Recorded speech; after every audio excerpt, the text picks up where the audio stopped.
वो मुस्कुराई और कहने लगी, नंबर 13 ने तुम्हें बुलाया है, मेरे साथ आओ। मैं उठ खड़ा हुआ। चादर पोश औरत मेरे आगे आगे चलने लगी। दरगाह से निकलकर जब हम एक सड़क पर आए तो मैंने जरा सी गर्दन मोड़कर पीछे देखा। पुलिस के 2 आदमी सादा लिबास में कुछ फासले पर हमारे पीछे आ रहे थे। मैं मुतमईन होकर औरत के साथ चलने लगा। वो बाजार हुस्न की एक गली में दाखिल हो गई। फिर एक मकान के सामने रुककर आवाज दी, पीर मुर्शद साईं हाजिर हो जाऊं। पीर भाई मेरे साथ हैं। अंदर से किसी ने बड़े जलाली लहजे में जवाब दिया, आ जाओ बहन, ज्यूनी आ जाओ। औरत अंदर दाखिल हो गई। मैं उसके साथ था। सामने दालान में तख्त बिछा हुआ था और उस पर वही बदजूब बड़ी शान से बैठा सिगरेट पी रहा था। 2 औरतें उसके कांधे दबा रही थीं। भारतीय जासूस ने मेरी तरफ देखा और बैठने का इशारा किया। साथ ही हवा में बाजू लहरा कर बोला, चले जाओ, सब चले जाओ, हमें अपने पीर भाई से राजो न्याज की बातें करनी है। जो औरतें कंधे दबा रही थीं वो दूसरी कोठरी में चली गईं। जो औरत मुझे लेकर आई थी वो बाहर निकलने लगी तो मैंने अर्ज किया, मुर्शिद साईं, ज्यूनी को यहीं रहने दे, हमारी बातों से इसे भी फायदा पहुंचेगा। वो बोला, चली जाओ, यहाँ से निकल जाओ। वो कुर्राया तो औरत जल्दी से निकल गई।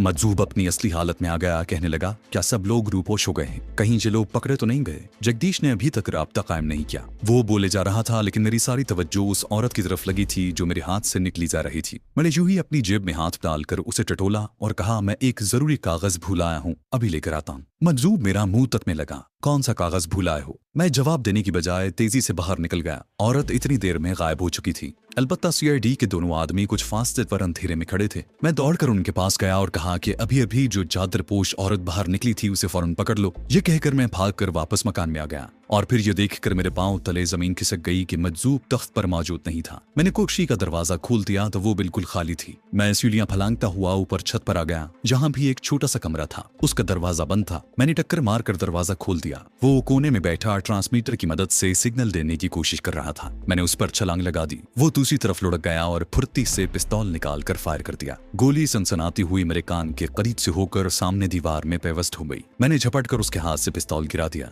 उसने इंतहाई गुस्से में मुझे गद्दार कहा। पिस्तौल मैंने उठा लिया था। गोली की आवाज सुनकर सीआईडी के 2 आदमी और चंद सिपाही छत पर आ गए। भारतीय जासूस और उसका रेडियो ट्रांसमीटर कब्जे में ले लिया गया। वो चीख चीख कर कह रहा था कि तुम भी मारे जाओगे। मैंने सिग्नल दे दिया है, वो लोग तुम्हारे घर वालों को पकड़कर कले में ले जाएंगे और सबको मार डालेंगे। पुलिस पार्टी उसे हथकड़ी लगाकर बाहर ले आई। मैंने सीआईडी वालों से चादर वाली औरत के बारे में पूछा। उन्होंने गली के बाहर सड़क पर खड़ी जीप की तरफ इशारा किया। औरत वहां पुलिस की हिरासत में सर झुकाए बैठी थी। पुलिस उन दोनों को कले में ले गई। मैंने रक्षा पकड़ा और सीधा मलिक साहब के बंगले पहुंच गया। उन्हें मिशन की कामयाबी की इत्तला की और इस्लामाबाद चौधरी साहब को फोन करके उनसे लाहौर आने की दरखास्त की। उन्होंने कहा कि वो सुबह की फ्लाइट से पहुंच जाएं। अब मुझे ये फिक्र लाहक हो गई थी कि अगर इस बदबख्त जासूस ने वाकई मेरे बारे में पीछे कोई सिग्नल दे दिया है तो मुझे भारत पहुंचते ही गिरफ्तार करके शूट कर दिया जाएगा और मेरा असल मिशन अधूरा रह जाएगा। हकायक मालूम करने का मेरे पास एक ही जरिया था कि मैं उस पर V2 गोलियां आजमाऊं और मैं ये तजुर्बा चौधरी साहब की मौजूदगी में करना चाहता था। मैंने मलिक साहब को इस सिलसिले में कुछ नहीं बताया।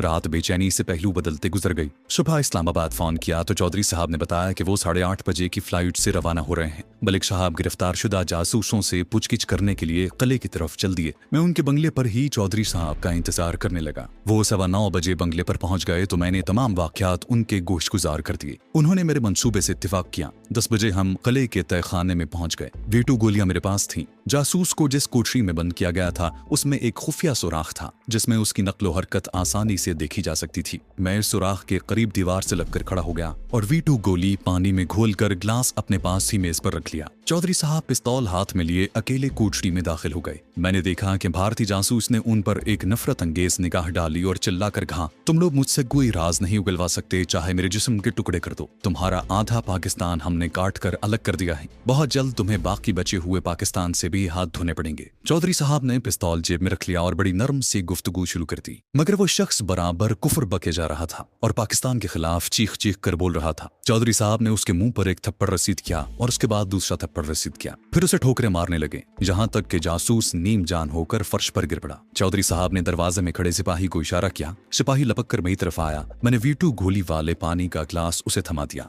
इन गोलियों के बारे में मुझे जो कुछ बताया गया था उसकी पहली बात सच साबित हुई थी, यानी पानी में गोली पूरी तरह हल हो गई थी और पानी का रंग मामूली सा भी नहीं बदला था। मैंने दीवार के सुराख के साथ आंख लगा दी। V2 गोली वाला ग्लास चौधरी साहब के हाथ में था। जासूस का बुरा हाल हो रहा था। चौधरी साहब ने धक्कुमाना अंदाज में कहा, पानी पियो। वो नीम बेहोशी के आलम में पानी पी गया। चौधरी साहब सिपाहियों को लेकर कोठरी से बाहर निकल आए और दरवाजा बंद कर दिया गया। अब वो भी मेरे पास दीवार के सुराख के करीब आकर खड़े हो गए। हमारी आंखें बड़ी बेताबी से कोठरी में देख रही थी। जासूस ने अपना एक बाजू उठाकर सीने पर रखा, गर्दन दाएं बाएं हिलाई, फिर आहिस्ता से उठ बैठा। उसकी एक आंख सूजी हुई थी। कोठरी में चारों तरफ देखकर वो बुलंद आवाज में बोला, तुम लोगों ने मुझे जहां क्यों बंद कर रखा है? तुमको धोखा हुआ है। V2 गोली का असर हो चुका था। मैंने चौधरी साहब को इशारा किया और हम कोठरी में दाखिल हो गए। जासूस मेरी तरफ देखकर जरा सा मुस्कुराया, कर्नल मनी तुम डबल एजेंट हो, लेकिन मैं नहीं हूँ। तुम भारत के भी गद्दार हो और पाकिस्तान के भी गद्दार हो। मैं भारत का गद्दार जरूर हूँ, मैंने पाकिस्तान के बारे में भारत को हमेशा गलत रिपोर्ट दी है। तब उसने चौधरी साहब की तरफ देखा और कहा, आप मुझे टॉर्चर क्यों कर रहे हैं? कर्नल मनी को क्यों नहीं पकड़ते? ये भारत का एजेंट है और इसे टॉर्चर क्यों नहीं करते? मैं तो पाकिस्तान के हक में हूँ। चौधरी साहब उसकी दिलजोई करने लगे। उन्होंने मेरे बारे में बताया कि मैं डबल एजेंट नहीं बल्कि पाकिस्तान का वफादार हूँ। फिर उसे दूसरे कमरे में ले जाकर जूस पिलाया गया और पलंग पर आराम करने के लिए कहा गया।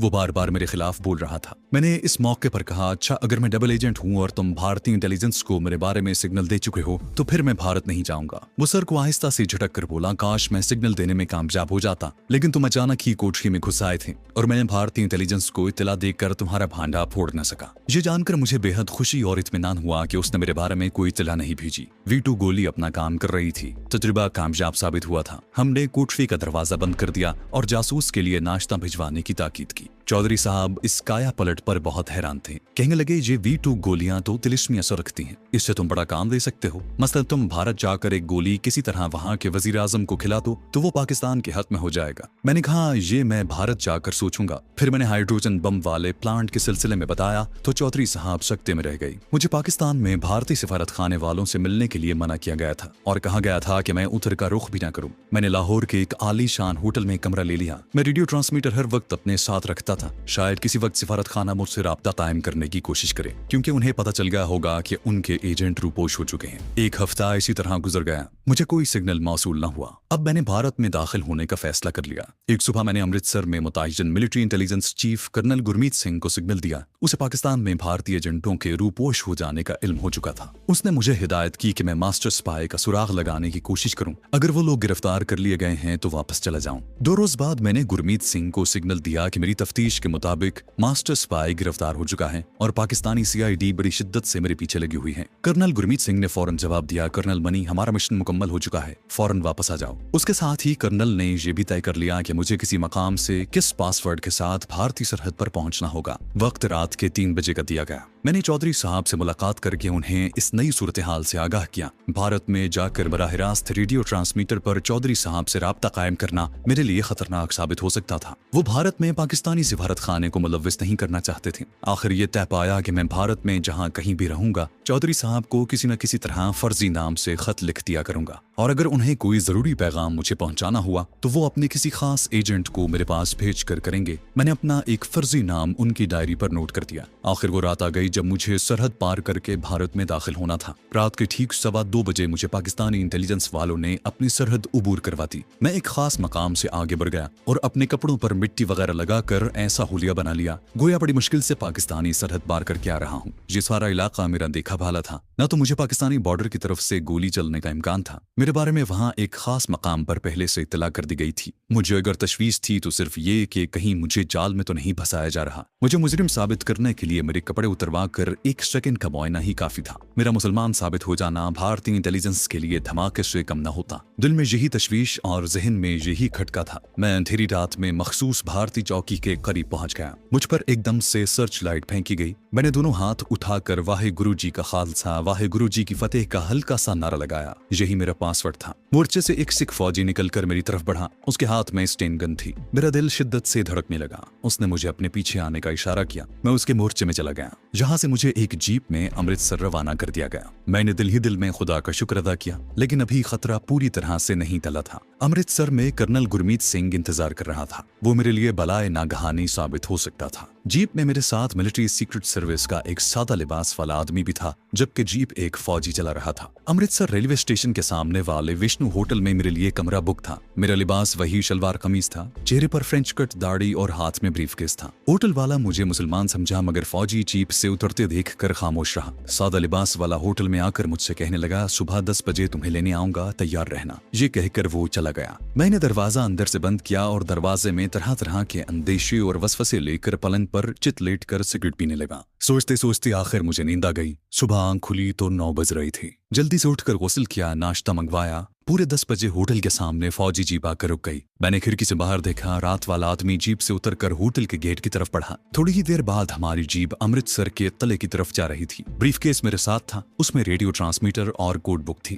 मैंने जहरीला सिगार भी शलवार की खास जेब में रख लिया था। V2 गोलियों का पैकेट अलबत्ता साथ ले जाने का खतरा मोल नहीं ले सकता था, क्योंकि उनके बारे में इत्तला दे चुका था कि पाकिस्तानी सियासतदानों को खिला चुका हूँ। इन गोलियों का पैकेट मैंने रेलवे स्टेशन वाले होटल के कमरे के बाहर बरामदे के एक गमले में छुपा दिया था। जूं जीप तले के करीब होती जा रही थी, मेरे दिल में अंदेशे बढ़ते जा रहे थे। लेकिन साथ ही ये ख्याल भी आता कि इंडियन इंटेलिजेंस में मेरा रिकॉर्ड बेदाग है और जिस मुक्ति बहानी जासूस को हलाक करके मैंने उसका भेस बदला है, वो इंडियन सीक्रेट सर्विस की गुड बुक्स में है। इसी कश्मकश में जीप कले के बड़े गेट में दाखिल हो गई और जब हमारी जीप कर्नल गुरमीत सिंह के ज़ेरे जमीन ऑफिस को जाने वाले रास्ते के दरवाजे पर आकर रुकी, तो मेरे अंदर काफी हौसला और एतमाद पैदा हो चुका था। कर्नल अपने उसी पुराने ऑफिस में मेरा इंतजार कर रहा था। मैं कमरे में दाखिल हुआ तो उसने बड़ी खंदा पेशानी से हाथ में लाया। मेरे अंदेशे किसी हद तक दूर हो गए। उसने मिशन की कामयाबी पर मुझे मुबारकबाद दी और कहा, कर्नल मनी, मुझे इस बात पर हैरानी है कि अगर हमारे एजेंट पाकिस्तान में कहीं रूपोश हो गए हैं तो उन्होंने मुझसे राब्ता क्यों नहीं कायम किया।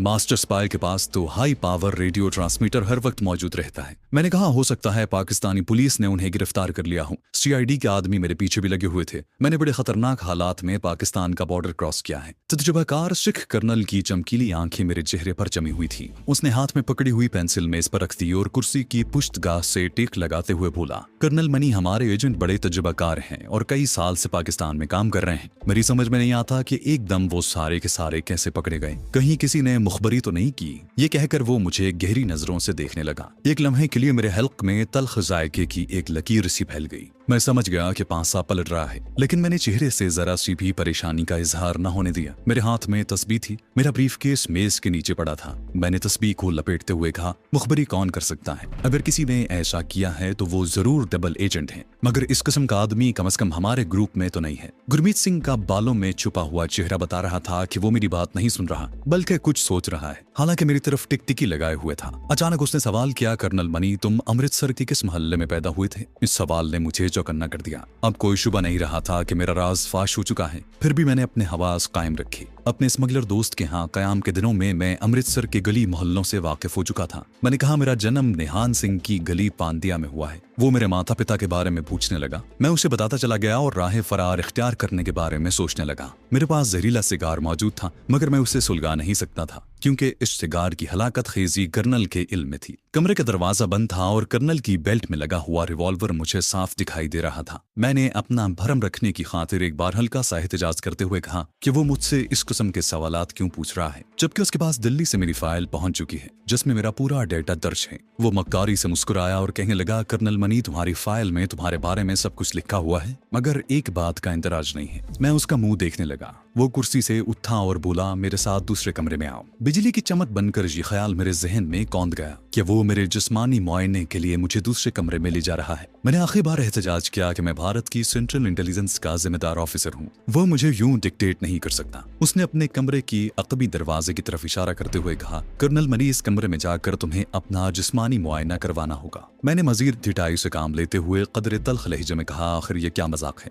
मैं हेडक्वार्टर से शिकायत करूंगा। वो मेरी तरफ झुक कर बोला, मौलवी साहब, ये सब कुछ मैं हेडक्वार्टर के हुक्म से ही कर रहा हूँ। साइड रूम में तशरीफ लाइए। अब मेरे लिए कोई रास्ता नहीं था। मैं बड़बड़ाता हुआ उठा और साइड रूम में घुस गया। मेरी जिंदगी और मौत के दरमियान चंद सातें बाकी रह गई थी। दूसरे कमरे में आते ही मैंने एक खूंखार और बेखौफ कमांडो की आंख से जायजा लिया। कर्नल किसी दूसरे ऑफिसर को फोन करने लगा। कमरा छोटा सा था। कमरे में लोहे की अलमारी खड़ी थी। वहाँ फजा नीम रोशन थी। मुझे कर्नल के कदमों की चाप सुनाई थी। उसके ऑफिस से साइड रूम में 3 कदम का फासला था। मेरी या गुरमीत सिंह की मौत में भी सिर्फ 3 कदम का ही फासला था। फिर 2 कदम और 1 कदम। फिर मेरी मौत कमरे में दाखिल होने वाली थी, लेकिन मौत की आगोश से अपनी जिंदगी छीनने के लिए मैं उस पर आखिरी और भरपूर हमला करना चाहता था। साइड रूम का कोई दरवाजा नहीं था, वहाँ सिर्फ नीले रंग का एक पर्दा लटक रहा था। मैं पर्दे के पहलू में दीवार के साथ लग गया। उस वक्त मेरी रग-रग में बिजलियां कौंध रही थीं। अंदेशे, वसवसे, सोच विचार सब कुछ कौंधती बिजलियों की तरह एक तूफान बनकर बह गया था। बस इतना ही याद था कि मैं बिजली हूँ और मुझे एक शख्स पर मौत बनकर गिरना है।